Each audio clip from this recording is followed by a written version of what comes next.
एक बहुत ही पहुँचे हुए अति वृद्ध साधु थे। वे एक जगह नहीं रुकते थे। जहाँ मन लगा वहीं धुनी भी लगा ली। वे घूमते घूमते एक नगर में पहुँचे। एक छायादार पेड़ के नीचे उन्होंने अपनी धुनी जमा ली। साधु की धुनी के सामने ही एक वैश्या का निवास था। उसके घर में लोगों का आना जाना लगा रहता था। साधु को पता नहीं क्या सूझी, जब वैश्या के घर कोई पुरुष जाता तब वो एक छोटा पत्थर अपनी धुनी के बगल में रख देते। इस तरह कुछ ही समय में पत्थरों का ढेर लग गया। एक दिन घर से बाहर निकलती हुई वैश्या को साधु ने टोका और अपने पास बुलाकर कहा, पापिन, देख अपने बुरे कर्मों का यह पहाड़। अरे दुष्ट, तूने इतने पुरुषों को भ्रष्ट किया है जितने इस ढेर में पत्थर हैं। तू तो नरक की भोगी होगी। वेश्या भय से कांपते हुए रोने लगी।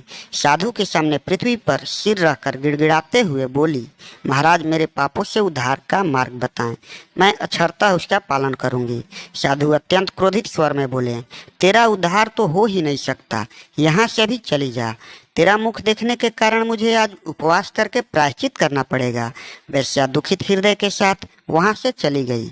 अब दिन प्रतिदिन उसे अपने बुरे कर्मों का पछताप हो रहा था। वह निरंतर प्रार्थना करती थी कि उसके पापों के लिए ईश्वर उसे क्षमा करे। इसी पछताप में एक दिन उसके प्राण निकल गए। उसी समय साधु की आयु भी पूरी हो रही थी। उन्होंने देखा कि हाथ में पास लिए यमदूत उसके पास आ खड़े हुए। साधु ने डांट कर पूछा, कौन हो तुम सब यहाँ क्यों आए हो? यमदूतों ने कहा, हम तो धर्मराज के दूत हैं, आपको लेने आए हैं। आपका प्रस्थान का समय हो गया है। साधु ने पूछा, तुम मुझे कहाँ लेकर जा रहे हो? यमदूतों ने कहा कि वे साधु को नरक ले जाने के लिए आए हैं। वहाँ उनके कर्मों का हिसाब किताब होगा। साधु ने दूतों से कहा, तुमसे शायद बड़ी भूल हुई है। मैं तो बचपन से ही ईश्वर भक्ति में लीन हूँ तथा मुझ द्वारा गलती से भी कोई बुरा कर्म नहीं हुआ है। विचार करो, हो सकता है पड़ोस में रहने वाली वैश्या को लेने तुम भेजे गए हो। दूत बोले, हमसे कोई भूल नहीं हुई है। वह वैश्या तो पहले ही बैकुंठ पहुंच चुकी है।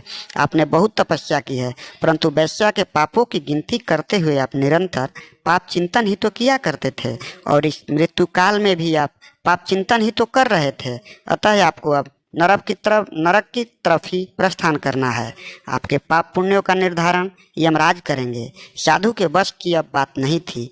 उन्हें यमदूत अपने पास में बांधकर ले गए।